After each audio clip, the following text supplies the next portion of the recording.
आज हमारे पास टॉपिक है स्टेजेस ऑफ लेबर। तो there are 3 stages of labour. Will be discussing the first stage of labour first.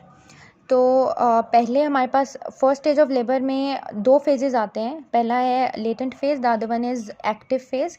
और लेटेंट फेज में हम देखेंगे कि सबसे पहले सर्वाइकल इफेसमेंट होती है और अर्ली डायलिटेशन होती है, जो कि राउंड अबाउट 3 सेंटीमीटर्स की होती है।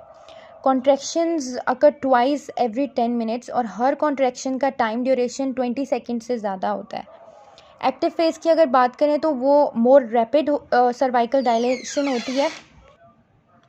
सर्वाइकल डायलेशन मोर रैपिड होती है और ये राउंड अबाउट हो सकती है 10 सेंटीमीटर्स के। अच्छा, उसके बाद हमें पता होना चाहिए कि जो कॉन्ट्रैक्शंस होंगी वो मोर फ्रीक्वेंट हो जाएंगी, मोर पावरफुल हो जाएंगी। They will be stronger this time active phase में।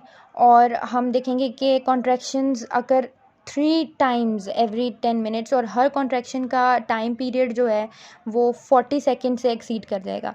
और अगर first stage of labour including latent phase and active phase अगर हम उसका टाइम ड्यूरेशन देखें तो प्राइमरी पेरिस जो विमेन होती हैं उनके अंदर it is longer stage and it is comprising of 12 to 19 hours. Whereas if we check out for multiparous women तो उनके अंदर ये कंपैरेटिवली शॉर्टर है और ये लास्ट करता है for 14 hours. Okay, and it can be shorter as well. अच्छा, उसके बाद सेकेंड स्टेज ऑफ लेबर को चेक कर लेते हैं। तो सेकेंड स्टेज ऑफ लेबर में भी 2 फेजेस हैं हमारे पास। The first one is passive phase, the other one is active phase. Passive phase में अगर हम सोचें कि वो कब स्टार्ट हो रहा है पैसिव फेज, तो passive phase is basically the time between full dilatation and the onset of involuntary expulsion contraction. And passive phase के दौरान there is no maternal urge to push the fetus out and fetus head is still high in the pelvis। तो इसी वजह से जो वैल्सेल्वा मैनोवर है उसका वो अभी स्टार्ट नहीं होता। वेयर एज एक्टिव फेज़ में अगर हम देखें सेकेंड स्टेज के एक्टिव फेज़ में which is second phase as well, known as second phase as well, उसके अंदर maternal urge to push the baby out is present and fetal head is low and reflex need to bear down is present, जिसको वैल्सेल्वा मैन्योवर भी कहा जाता है। तो और अगर देखें टाइम ड्यूरेशन की बात करें तो प्राइमरी पेरिस जो विमेन है उसके अंदर it should be less than 2 hours. The time duration of the second stage of labour should be less than 2 hours, whereas in multiparous women it should be less than 1 hour. It can be 30 minutes or so, but less than 1 hour is preferable.